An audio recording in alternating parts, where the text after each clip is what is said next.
We were pretty obsessive rock climbers. We moved here to the beach and started rock climbing, and that's all we did aside from studying, and we ended up traveling around together quite a bit with a small team, and we became very close friends. He met my family liked him, and so we started dating about 6 months later, but it did take a while. Sorry, very long time.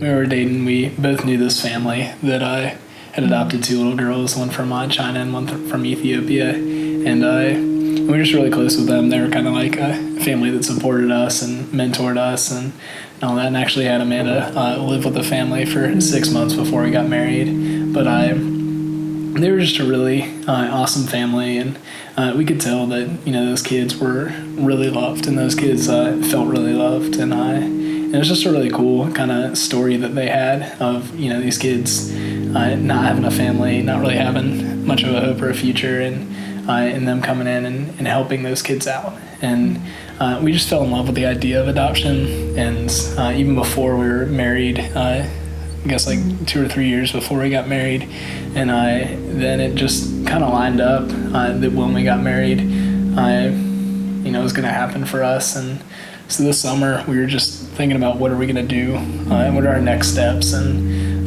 when are we going to start a family. And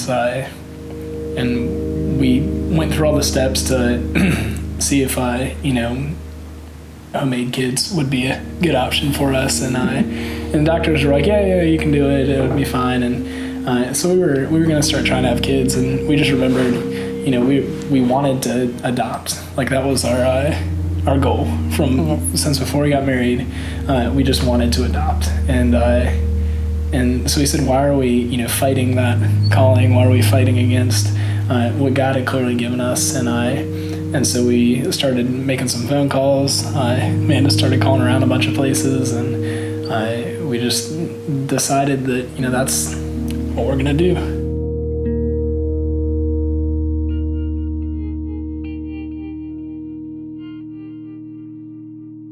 Well, back in June, we just started making phone calls.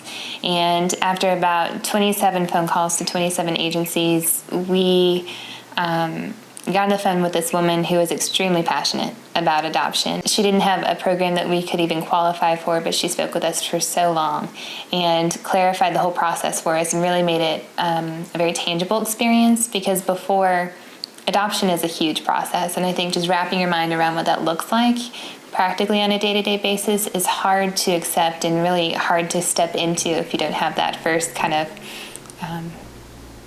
a bit of insight and a bit of warning.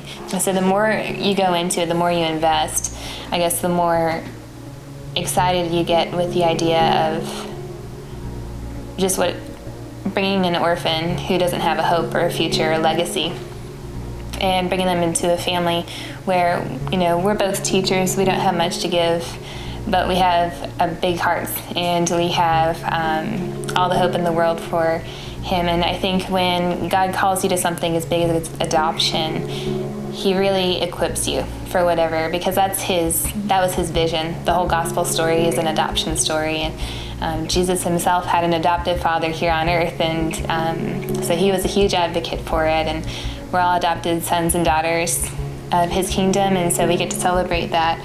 And our only reaction became, well, we get to do that now too. When we started actually thinking, well, this is a real thing, we started thinking about the practical side of it, and the biggest part for us was the money. And I think we were nervous about it because it was like at the time about as much as we were making in a year was the cost to adopt, and both of us combined, and we were thinking, how can we do this? Like, I don't know if we'll be able to. But it was just really cool kind of going through the process and seeing that, it's clear that God had called us to that, and that he was going to provide for us.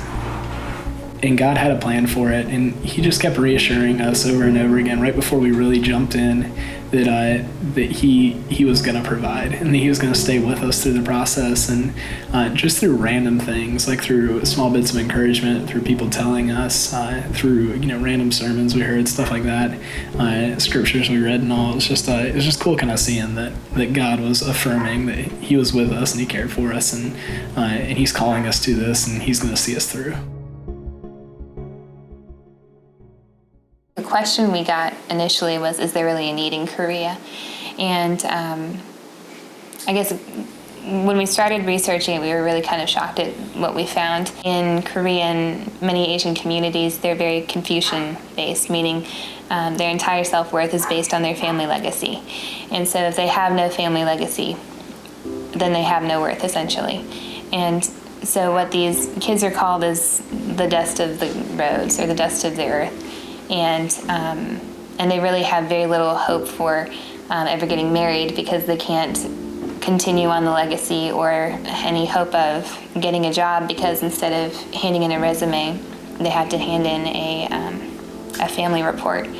And because so much of what they believe people are worth in Korea is based on who their heritage is, and so unfortunately, domestic adoption did not pick up. It decreased. The number of kids adoptable has gone up, but the people who can adopt has gone down.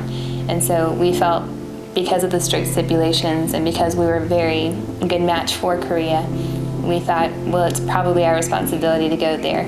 And as soon as we started the process, it was clear that was the right choice for us. We fell in love with a child halfway across the world. I think we're separated by over 6,000 miles, but we love him.